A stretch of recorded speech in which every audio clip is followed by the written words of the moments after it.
this is Trisha with Insectopia, and we are here looking at another insect to sketch today. 99.9% of the live streams, I may have even been 100% up to this point. Sometimes I teach classes with pictures, but I don't know if I've actually ever live streamed with images rather than with my microscope. I promised y'all last week, 2 weeks ago actually at this point, I promised you 2 weeks ago that we would do a spotted lanternfly the next time that we were together. And I definitely had specimens of spotted lanternflies in an ethanol vial somewhere. So they're in a vial of alcohol. And I was pretty sure that they traveled with me, but I haven't seen them in the last couple of months. And this week I went through all of my vials, all of the vials of insects that I have in alcohol that are not pinned just yet, and the spotted lanternflies were not with them. That makes me a little sad. So, moral of the story is, I don't have specimens to put underneath the microscope, but what I do have is these images of spotted lanternflies that we can use as guides to drawing them, and we can talk about all of their body adaptations and those types of things. Things that are going to be short on this live stream is I'm not going to be able to give you an exact measurement of the specimen we're drawing because I'm not sure what it would be. And it's not a microscope image quality, but I did choose images that had fairly high graphics, so we should be able to zoom in pretty far to these specimens and really get a nice good look at their body parts and what makes them unique. That's cute. I like that. So all of the images that we are using today are actually in public domain and taken by USDA. So that is where we're going to be starting today. So, here we are. The USDA tends to take pictures of invasive insects and put them on their Flickr accounts, and then you can download them, and as long as they're annotated for public domain, you can use them for things like classes. Alright, up here at the top, spotted lanternfly. Notice that lanternfly is one word, so they are not a true fly. Right? Spotted lanternflies are not flies. They are also not a moth. And a lot of people, the average people, when they see them on a tree, especially with the way that they open their wings when they jump, and they kind of jump and fly, they look a lot like moths to people, especially when they open their wings and they look like this. Let me go ahead and fix this picture really quick. When they open their wings and they look like this, the average person would think, oh my goodness, that's a moth or a butterfly, right? Because it's nice and brightly colored. But these are actually a hemipteran. So that means hemipteran. That means they are a true bug. Alright, a true bug is an insect with a piercing and sucking mouth part. And actually the spotted lanternfly that's right here actually has its rostrum into this tree. So if you look right here, there looks like there's an extra little peg here that's going down and entering the tree here. That's actually that mouth part. So this spotted lanternfly is actually feeding on the tree that it is sitting on. And admittedly, it's probably a tree of heaven, because that's one of those that the spotted lanternfly absolutely loves. So, Hemiptera, true bug, but spotted lanternflies, I believe they're fulgurids. Let me double check their family.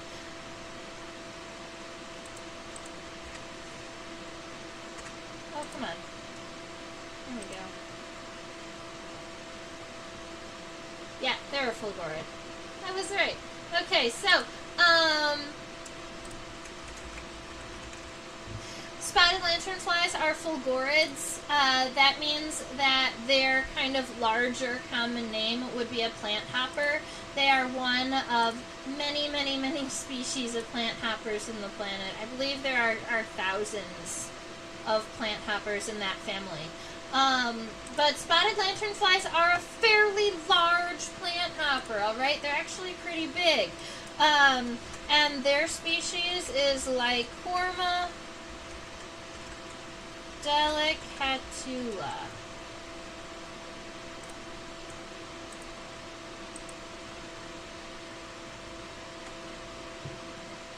Spotted lanternflies are forever boozy. Yeah, Sarah, unfortunately that might be the case. They might never find their way out of that alcohol wherever they are.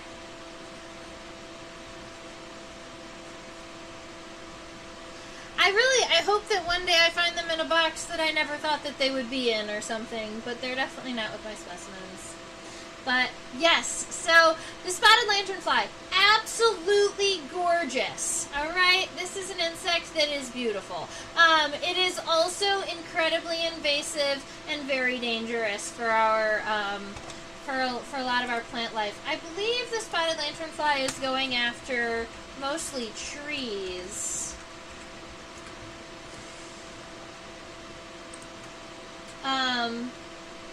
But in huge numbers, it'll be feeding on soy, grape, stone fruits. Yeah, they're going to be a problem, ladies and gentlemen. And they, their numbers. I was in Philadelphia when I was interacting with them, and they have these population numbers that it was like a couple one year, and the next year they were literally covering everything. They lay these egg cases that lay almost flat against the tree, so it's really hard to see them. And then their nymphs are this guy down here. This little red and white and black guy. That's what their babies look like. That's what their nymphs look like before they gain wings. Alright, so I'm just going to go ahead and start by zooming in on this spotted lanternfly here, just kind of getting, I want the overall shape of our specimen before we zoom in and start really looking at the individual body parts. Something like that.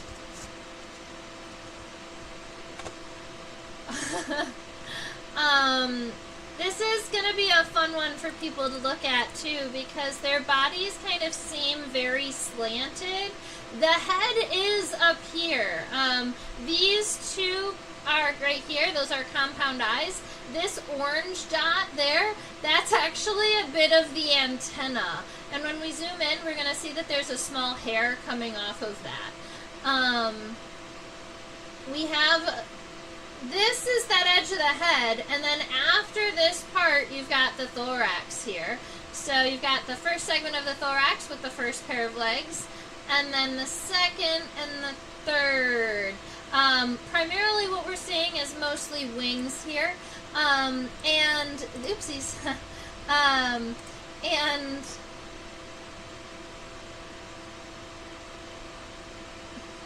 the female spotted lanternflies, when you're looking at them from the side like this, you're going to see more of a bright yellow, kind of larger abdomen. This one that we're looking at right now is a male. And when we switch over, I can actually show you the female. Oh, I'll just show you the female now. That's what our female is going to look like. So her abdomen is a lot more expanded.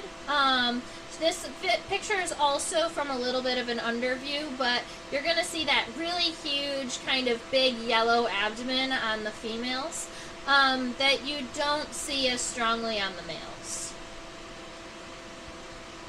Okay. Alright, so when I am starting off with the head here, I'm just kind of picturing that little triangle up in the top left corner. So I'm just going to give I'm going to give him kind of this triangular shaped head here. And I'm making it a right angle up in the top right corner and then bringing it down. From here, we have a pronotum and a scutellum is what it looks like. So the pronotum wraps right here, kind of narrow, and it looks like it comes out wide. We'll get a better view of that when we zoom in on this picture, but it looks like we've got this pronotum here, and then this little triangle here is going to be that that space between the wings, the scutellum. Cool. Alright, so here we've got kind of this little band that comes down for the pronotum. And then the scutellum is going to be more triangular up here on the top. Okay. At this point, we have a whole bunch of legs to worry about. On this specimen, you can actually see, the coxa or the hip bones on their legs. So if here's the end of the thoracic segments, there's this little, I guess, a trapezoid shape here. That is the hip bone. That's the coxa of the insect. Coxa spelled this way. Let's see how exciting.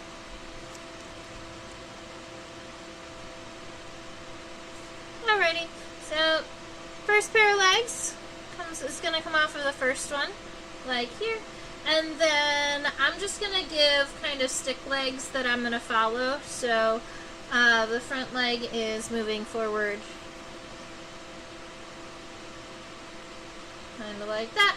And then for the middle leg, we're just going to angle it backwards slightly, but we're still going to be making this kind of trapezoid-shaped coxa. And then we have a middle leg. And then the hind legs. Now, the hind legs are longer than the front and the middle legs, but a lot of times they're positioned in a way that you can't see them as well, which kind of makes me laugh. But we still have a coxa. It's just kind of angled back a little bit further, and then the leg comes up like the middle leg, but then the tibia is kind of longer, so it tends to be at like a finer angle, I guess. And then flat. Those little tarsal segments. Alright, so we've got some legs happening. We have some shapes for the head and the thorax happening. We do need now the wing shape here. So the wings are going to be starting kind of right here at the base of the scutellum, and they're coming down and around this way, but they're also coming up towards the body here.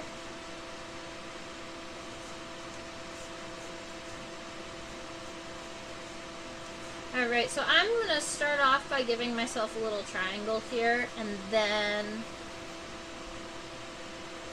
kind of giving that wide.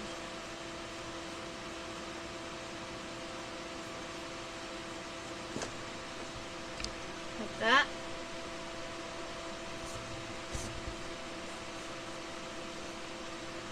So I started by making sure that I had this connection on the top.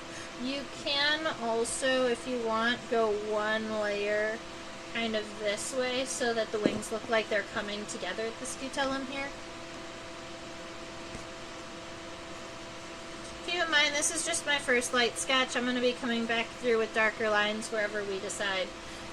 Just giving us an idea of the size that I can fit on my paper. Look, I just barely am going to be able to fit it, so I'm pretty excited about that.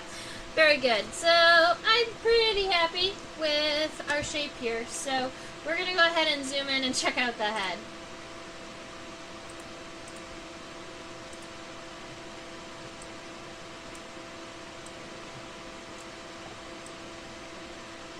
Make it one bigger.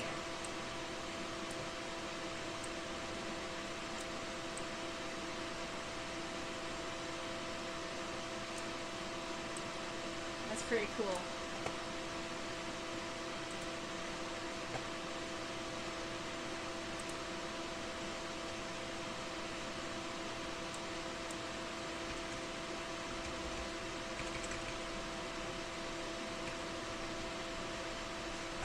Oops. Okay.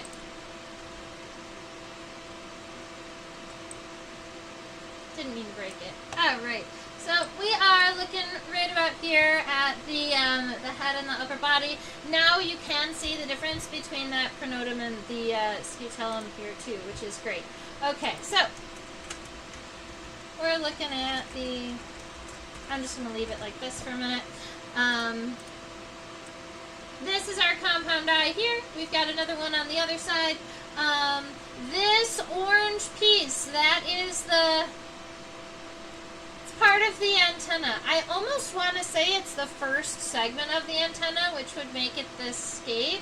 But this antenna is such a unique antennal type that I'm not sure if we would call it a scape, a pedicel, and a flagellum, because there's only really the two parts.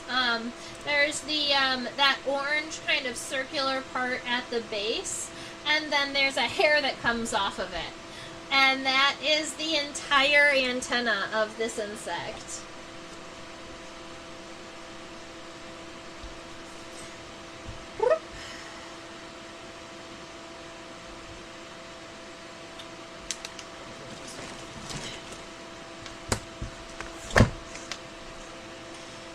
So I'm going to be adding my compound eye right here to kind of the upper right hand corner, right about where that 90-degree angle is on this triangle here. But I'm going to make sure that the compound eye goes over the top layer of the head. Because notice that spotted lanternflies, they are kind of buggy-eyed. So they've got these kind of eyes that are very circular and taller than their head. Cute. And I actually have to make it bigger. I didn't look back and forth enough. Those compound eyes are actually fairly large too in comparison to the size of the head. Yep, I needed to like double it. I love it. Alright, so that is going to be my nice large compound eye for the for my spotted lanternfly here. And then underneath it, about half that size, is going to be the first segment of the antenna. So right about here. That's actually going to be your defining characteristic for an insect that is in the family Fulgoridae, or is not a frog hopper, a plant hopper. Plant hopper? Yeah. There are a whole bunch of hoppers, and sometimes I get them. Sometimes I will mix them up just a little bit. But I believe that the Fulgorids are the plant hoppers. Yeah, the plant hoppers.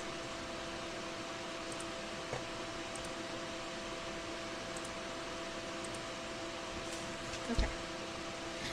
Alrighty. Up in the front of our head here, it's not really sharp, so I'm gonna go ahead and round out the front of the front of our head here, and then pull it back down. Let's see, kind of round it out, and then bring it back down.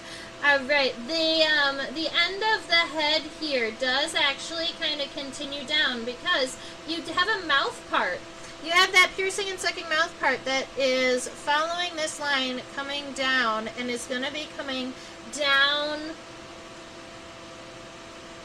into whatever plant that this guy is eating, right? So this additional piece, that's actually the rostrum, that piercing and sucking mouth part.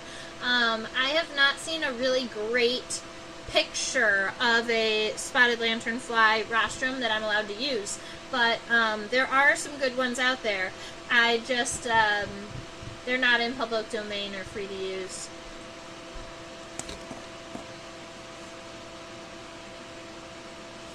Alright, so this compound eye here, I'm going to go ahead and crosshatch within it because you know me, I like to make sure that my eyes look like they've got lots and lots of little eyes, lots and lots of little ommatidia in there.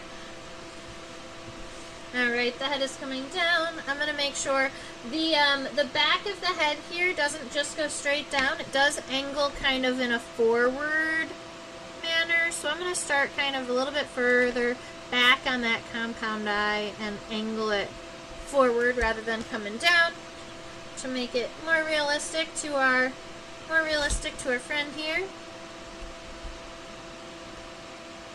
Ba-doop. Alright. Got that all situated.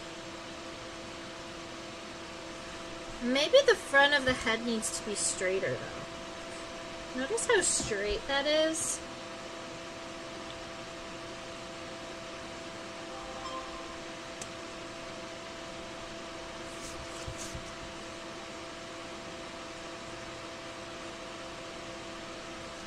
Yeah.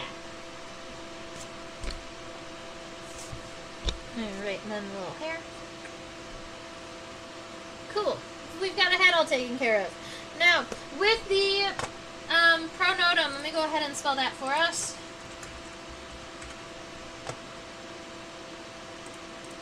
With the pronotum, it's this band. It's this beige piece that comes around here, comes down, and then it almost is boot-shaped down here. It's got that little toe region, and then it comes back up and it bends back around. So that's the pronotum that I've been referring to. Pro just being the first segment of the thorax, and notum meaning it's the piece that's on the top. If you were gonna flip this friend upside down, the bottom of the first segment of the thorax would be the prosternum. So just depending on what side you're looking at. So right here underneath the wings, where we kind of have this straight line, that's where the boot is going to be kind of kicked out. So from here, I want to make sure that we've got that pronotum that comes on back, and I'm going to make it a little bit concave here. Round it around the corner. Kind of straight over to where the wing is, and then down. And then right after we have kind of where we want the wing to be, there is that kind of that nice round boot shape right here. And that's going to be coming back up. And it looks like to me that mine almost got a little bit too wide at the base, but maybe not. Alright, let's see. No, actually that looks pretty good. Alright, so we've got that pronotum all situated. Maybe it's a little big. I think that maybe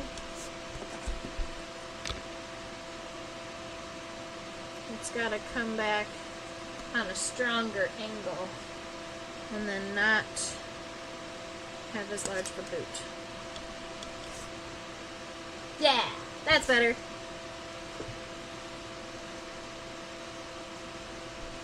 Alright, so I just needed to make the angle of the wings here a little bit stronger to make it all line up. So now we've got that pronotum all situated. I'm not going to add that color change there because that's not actually a structural difference. There's just a pigment change. If you would like to, go for it. Alright. We might as well just move on to the legs because they are right here.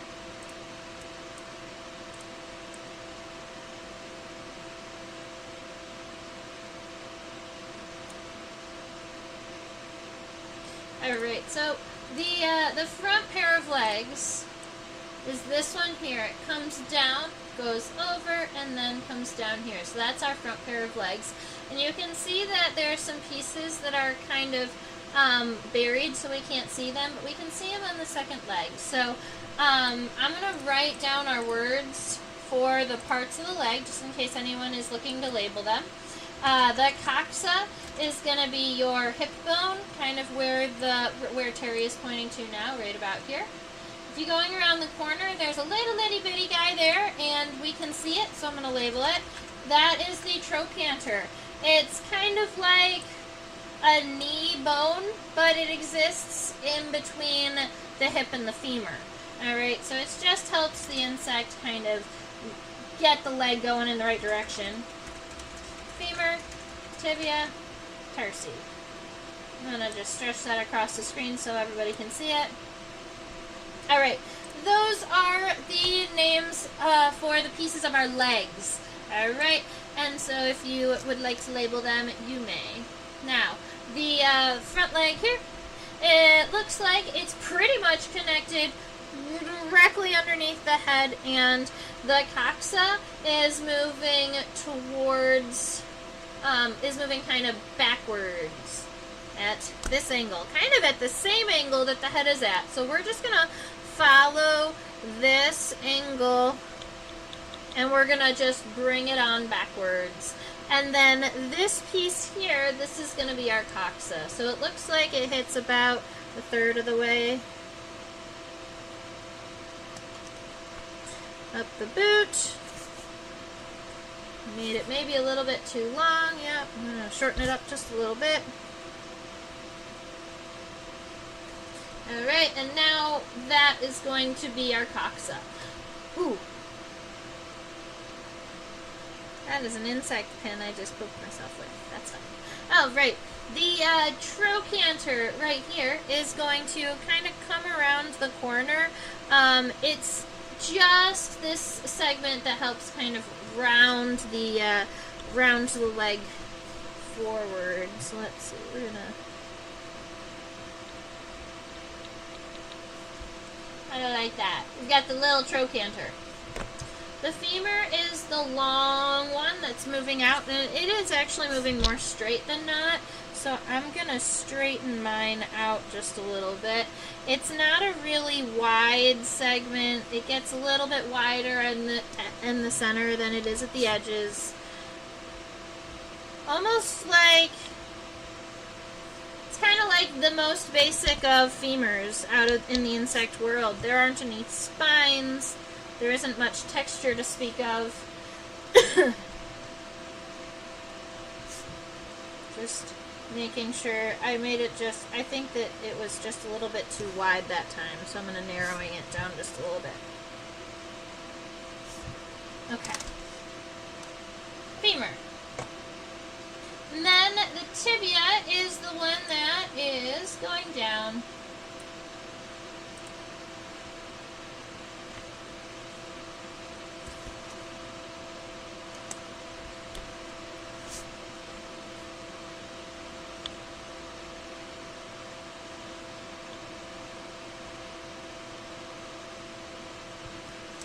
Alright, I believe fulgorids have 3 tarsal segments, but I will double check that for us.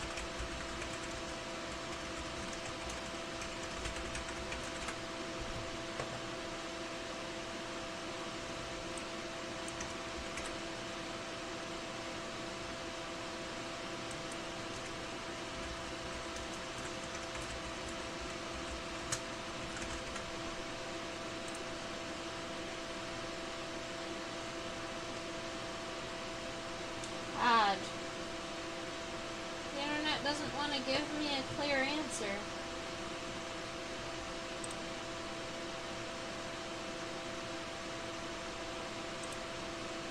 Alright, so from the image that we are looking at, I would definitely say 3 segments. 2 of them are the triangular segments, and then there's that kind of raindrop segment at the end, and narrow at the base and round at the edge. So we'll go ahead and we're going to assume that it's 3. The first 2 segments are kind of short at the top and longer on the bottom, so the shape of them is going to be more like this, but then the next one is going to kind of start on top. So they almost look like they're angled. And then the third segment kind of narrow on the base and then round, and then you have the 2 tarsal claws.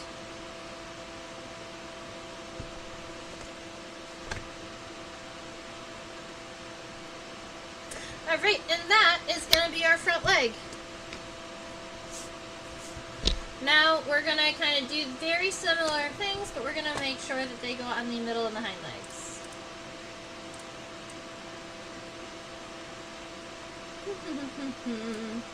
The middle leg is admittedly the one that we were just looking at for reference for the front leg. So we're going to look at that one now. And the coxa is coming off right behind this one. So the coxa aren't connected to each other. They are connected to the body, but there will be space in between them. So you can connect, but you want to connect all the way up to the top.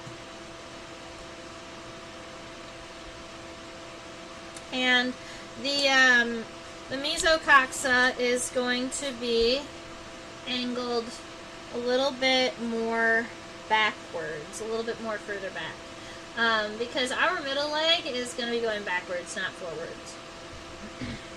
So we've got the trochanter, that's this little one that helps curl the corner, and then we're going to draw a femur here, coming nice and straight.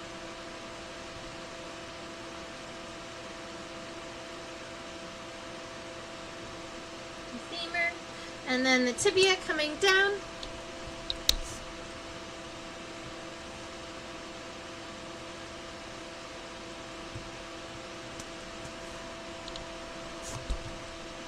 Try and get my line just a tiny bit straighter. There we go.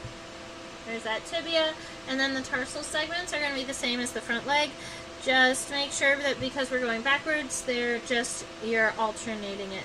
It's still shorter on the top and longer on the bottom. Just make sure that you're going in the right direction. And then you've got that round segment, narrow on the base, round on the end, two little claws. Yay! We're getting somewhere. Now, with the spotted lanternfly guy here, there is the issue of that mouth part. Okay, so when I'm seeing the mouth part, it's coming down, and it's this piece right here. Alright. And it just looks like a dark shadow in this image, but I know that it has it's like a sheath, and it's in two parts. The piercing and sucking mouth part of a true bug like this is called the rostrum.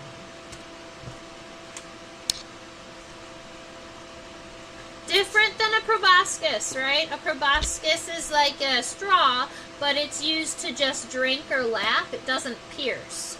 A rostrum has a sheath that is sharp that can pierce and drink from things rather than drinking from off of the top. Alright, and that, I am just going to make it nice and straight, and then I'm going to darken it. There we go.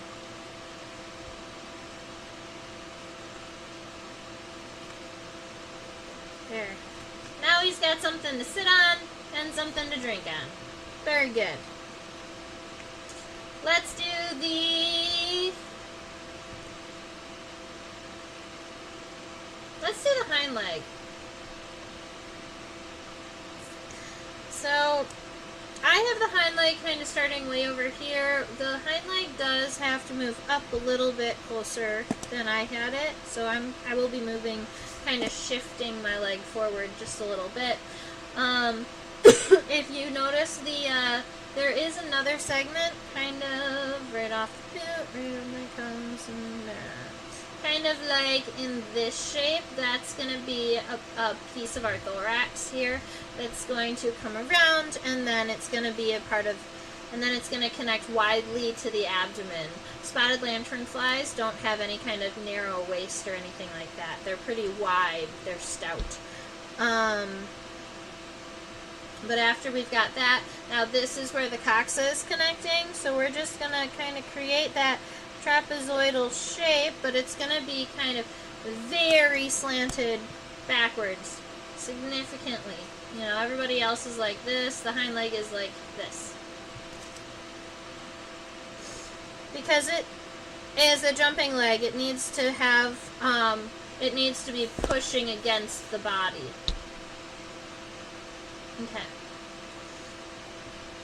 We still get the little trochanter here, and then the femur. You can't see how long it is in this image because in this image the femur is coming towards the viewer. But honestly, the femur is not much longer in the hind leg than in the front and middle leg. It's the tibia that's longer in the hind leg. And it's a little bit tricky to see here because of the way that it's under the wings. But it is longer.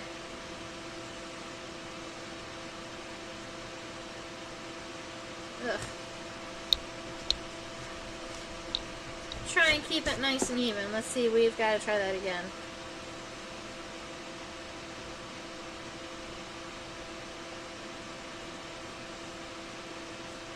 Did anybody just see that? I had an ant run across my drawing.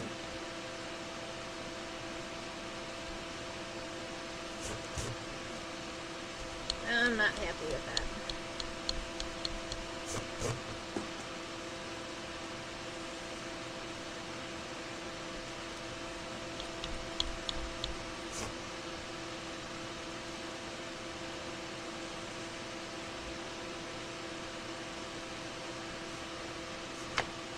That's better. Oh, right, and then let's move the sketch back. Let's move this guy back down. See if we can see anything else in the tarsal segments. Nope. We're going 3 again.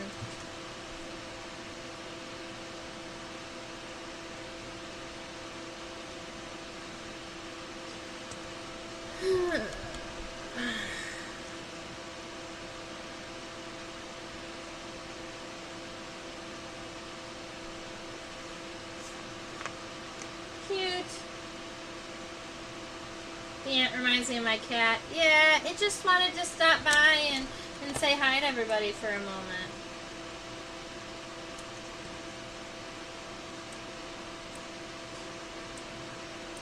Okay, so now we are looking at wings, and I wanted to zoom our image out just a little bit so that we can see the overall shape of the wings first. Make sure that you can change anything that you want as you see fit. I'm looking at the overall shape of my wings, making sure that some of the lines line up the way I want them to. And then once I'm happy, I'm pretty happy. I'm going to make this a little bit more round. But once I'm happy with the idea of my sketch here, I'm going to go around and darken the outside lines.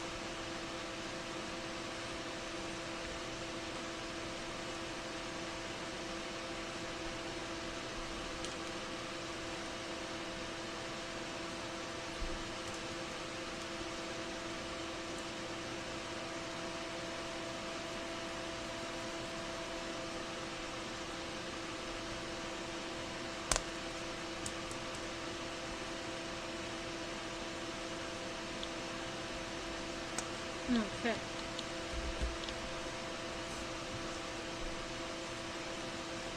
One of these days, I will just go straight from pencil to ink, and I'll do this in ink.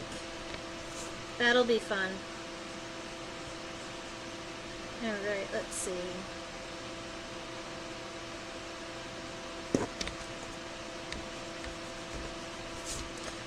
Alright, so I've got the outline of the wings all taken care of. I'm going through and erasing any of these sketchy lines that are around that I don't need anymore. Way up here in the top, I am going to just erase this so that I can kind of re-sketch it out a little, because it was getting a little messy anyway. So this is going to give me a cleaner view as to what I am doing, and it gives me that nice flat surface right up here to work with that spotted lanternfly guy. So, right up here at the very top, there is that scutellum, that triangle piece here. So I need to make sure that we don't lose this triangular piece here. And I'm actually going to make sure that this triangle guy is not meet at the very top. It meets kind of a little bit lower, because then I can take from the peak and go to the edge, and it'll give it that more 3D look, because you can see a little sliver of the far wing here. Right, now the veins in these wings, in this direction, they're angled up, but then in this direction and over here, they go out. And they're gonna kind of, they radiate from this direction, and then once they get into an open space, they go into a Y. Alright, so they kind of are radiating from this all the way down, but then after they separate and split, they get to actually split. And then as they're coming through, you've got that darker region where the light veins and the light color becomes light veins dark color here. And you can see at that point how the veins are all going kind of straight, but they're bricked out. So there's a lot of cross veins, and some of them are splitting. So that is really kind of a fun, interesting one to draw. But it's just as these ones come through, they split again, and they create a whole bunch of those a whole bunch of these veins here. Some of them go straight, some of them split into a whole bunch.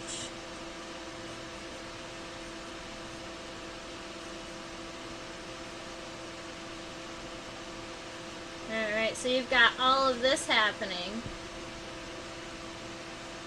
And then you also have a whole bunch of those cross veins that make this patterning here then look more of like somebody laid a whole bunch of bricks.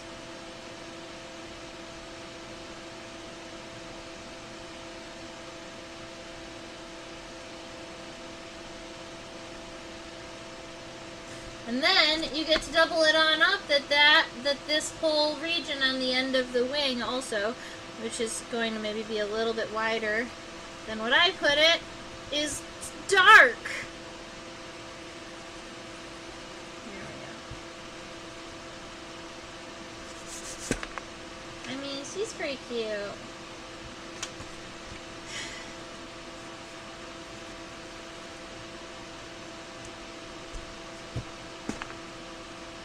So that gives you our little spotted lanternfly. I'm calling it a friend, but honestly it's invasive, it's no good.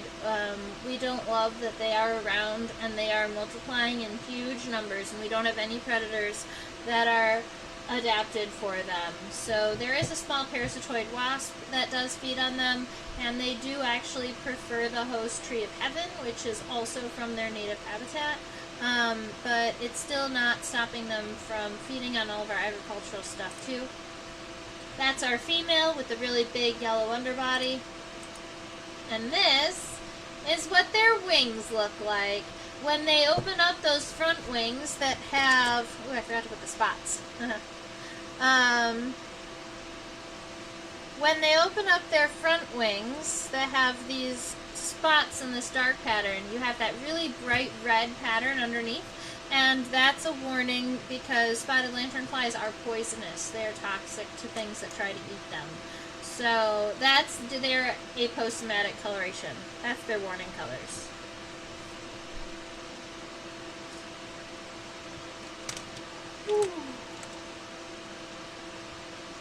Alright, questions, comments, concerns?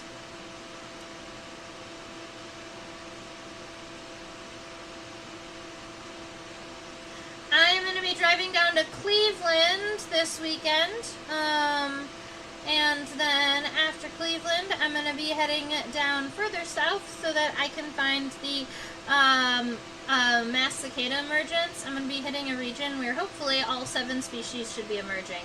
So I'm really excited about that, and I'm hoping to come back with stories next week.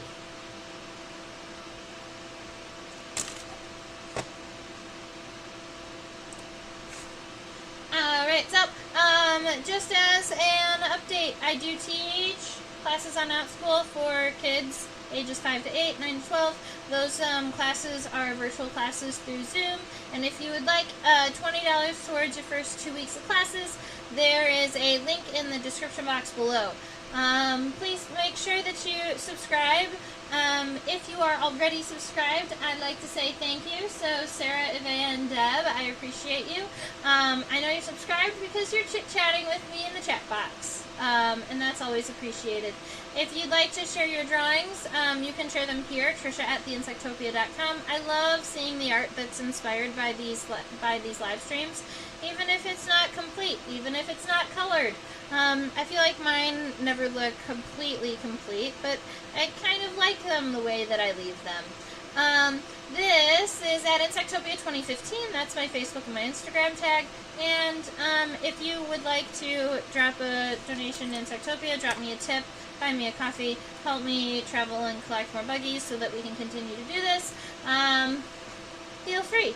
I hope that you all have a fabulous rest of your week. I will surprise us with whatever bug we're doing next week. But if anybody has a great idea, email it to me. Alright, have a good one, and stay buggy. Bye.